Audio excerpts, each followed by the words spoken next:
C'est en 1953 que le prince Régnier III s'engage au Tour de France automobile, sous le pseudonyme de Louis Carladès, même si sa participation n'est pas restée longtemps anonyme.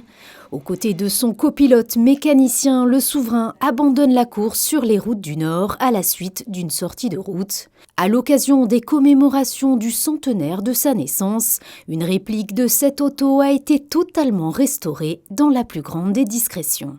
En 2013, la collection de voitures a fait l'acquisition d'une coque, d'une coque et du châssis d'une Dodge Bonnet qu'ils avaient acheté à une vente aux enchères aux États-Unis, parce que là-bas, cette voiture courait beaucoup aux États-Unis. Il y a peu d'exemplaires qui ont été construits de ce coach Frua. Donc ils l'ont ramené, ils l'ont ensuite emmené chez un carrossier en Italie pour qu'il refasse la peinture et toute la carrosserie. Et à côté, nous avions fait l'acquisition aussi d'une voiture donneuse d'organes qui était une Panhard Dyna-X. Franchement, ils ont fait un boulot extraordinaire, je suis vraiment fière d'eux.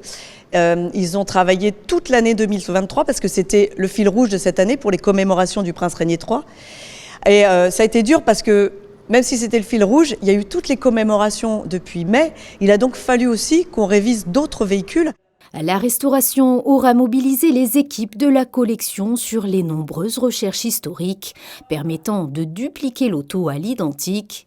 La couleur de l'intérieur n'a jamais pu être identifiée sur des photos uniquement en noir et blanc, mais sur proposition de deux teintes, le prince Albert II a tranché pour ce beige très vintage.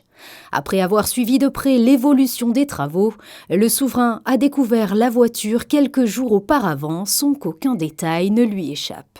Lorsqu'il est arrivé, il a regardé la voiture de face, il a dit « Ah, il manque la calandre ». Alors, mes mécaniciens, le lendemain, se sont dit « Bon, on va faire quelque chose » parce qu'il faut savoir que certaines pièces de la voiture sont faites à l'extérieur.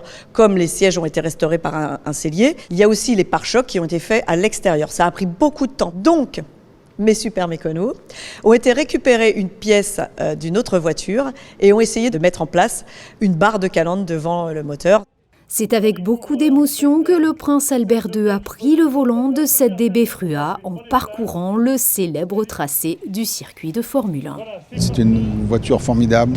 Alors là, bien sûr, on a eu beaucoup de mal à trouver des pièces et à remonter complètement ce véhicule, mais les équipes de la collection de voitures et les deux mécaniciens qui étaient là ce soir ont fait un travail remarquable. Et voilà, alors elle n'a pas tout à fait la couleur d'origine, mais on a voulu qu'il y ait cette couleur rouge pour rappeler un petit peu les grandes heures du sport automobile. Voilà, elle est délicate à conduire, mais c'est une très belle voiture, c'était vraiment très très émouvant pour moi. Cette magnifique DB Frua trouvera à présent sa place au sein de la collection des voitures de son Altesse Sérénissime le Prince.